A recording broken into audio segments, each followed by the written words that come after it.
परब साहेब, काल अभ्यंकर बोलायचे राहिले होते, त्यांना आज सकाळी आजच्या दिवशी देते मी सांगितलं होतं, पण आपण नेते आहात त्याच्यामुळे तुम्हाला देते मी.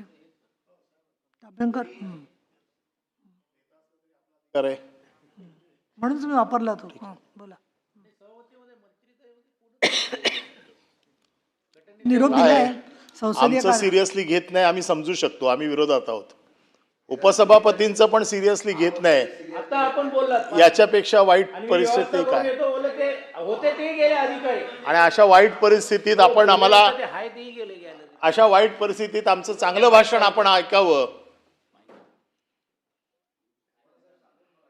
नाही नाही, आम्ही आपल्याबद्दल म्हणतच नाही. आपला ज्या लगबगीने आपण फोन घेऊन गेलात ना बाहेर, आमच्या लक्षात आलं. रायगडचा फोर असेल किंवा सातारा.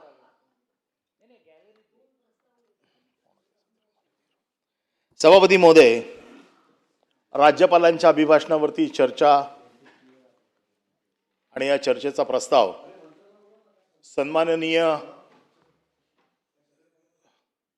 महाराष्ट्र राज्याचे कॅबिनेट दर्जा असलेले प्रवीण दरेकर यांनी मांडलेला आहे. अरे आहे की नाही? त्याच्यावर येतो ना पुढे, त्याच्यावर पुढे येतो. खरं म्हणजे राज्यपालांच्या भाषणावर करायची काय चर्चा? कारण ही 5 वर्षाची राज्यपालांची 4 वर्ष 3-4 वर्षाची मी बघतोय आणि त्याची उत्तरं पण बघतोय. दरवर्षी नेहमीची येतो पावसाळा, अशी ती परिस्थिती असते.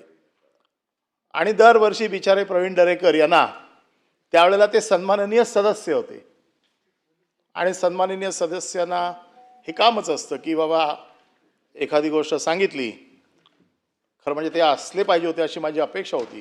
कारण माझे मित्र आहेत, त्यांच्याबद्दल मला प्रेम आहे आणि ते दरवर्षी मांडतात. मी दरवर्षी असं म्हणतो की तुम्हाला हेच काम आहे का, हेच काम आहे का? तर त्यांना असं वाटतं का की मी त्यांची कुठे कुचेष्टा करतो का? पण खरोखर नाही करत.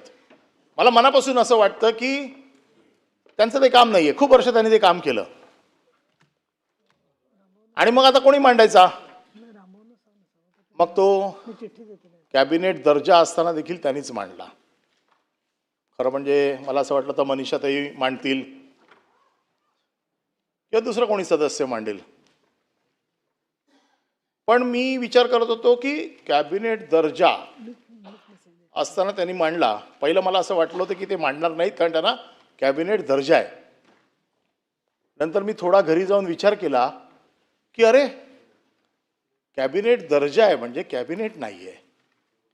म्हणजे काय, गावठी भाषेत जर सांगायचं झालं तर प्रेयसीला बायकोचा दर्जा दिलाय, बायको केलेलं नाहीये.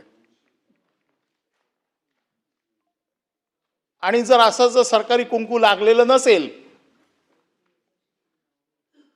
तर अशी पण कामं करावी लागतात. असं मी बोललो तर त्यांना कधी कधी वाटतं की तुम्ही माझी मस्करी करताय की माझं खरोखर माझ्याबद्दल प्रेम आहे. माझ्याबद्दल त्यांच्याबद्दल प्रेमच आहे, माझी इच्छाच आहे. परंतु ज्या पद्धतीने सरकार त्यांना दरवर्षी हे काम देते, मी या राज्यपालाच्या अभिभाषणावरती खेद तर व्यक्तच करतोय, पण प्रवीण दरेकरांना वारंवार ह्या नको त्या कामाला लावल्याबद्दल देखील मी खेद व्यक्त करतोय. आणि मी बघितलं की खरोखर हे राज्यपालांच्या अभिभाषणावरती चर्चेचा प्रस्ताव त्यांनी मांडला का? मग बघितलं त्यांचे सगळे मुद्दे, कारण राज्यपालाच्या अभिभाषणावरती 58 मुद्दे आहेत आणि त्यांनी जवळजवळ मांडलेले मुद्दे 125 का 126 होते. मग हे वाढीवचे मुद्दे काय आहेत जे राज्यपालांनी आपल्या अभिभाषणातच सांगितले नाहीत? मग मी विचार केला काय ते जरा नीट रात्री भाषण ऐकूया त्यांचं. मग इकडे तर मी पूर्ण ऐकलंच होतं, परत जाऊन घरी ऐकलं की नेमकं काय भाषण केलं त्यांनी. मग नंतर माझ्या लक्षात आलं इतक्या वर्षाच्या अनुभवानंतर की मुख्यमंत्र्यांच्या आभाराच्या प्रस्तावावरती जे भाषण होतं ना, त्या मुख्यमंत्र्यांच्या कामगिरीवरती किंवा मुख्यमंत्र्यांच्या अभिनंदनावरती किंवा सरकारचा 260चा एखादा प्रस्ताव असेल तर त्याचं उत्तर एखादा मंत्री देतो ना, तर त्या मंत्र्यांच्या भाषणाचा जो काय सारांश असतो तो काल त्यांच्या भाषणात मला दिसला. 58 मुद्दे आणि ह्यांचे 124 मुद्दे. 124 मुद्द्यांमध्ये 63 वेळा मुख्यमंत्र्यांचं अभिनंदन. अरे काय मुख्यमंत्र्यांचं 63 वेळा उपमुख्यमंत्र्यांचं काय आहे की नाही? दोन्ही पक्ष महायुतीचं सरकार आहे.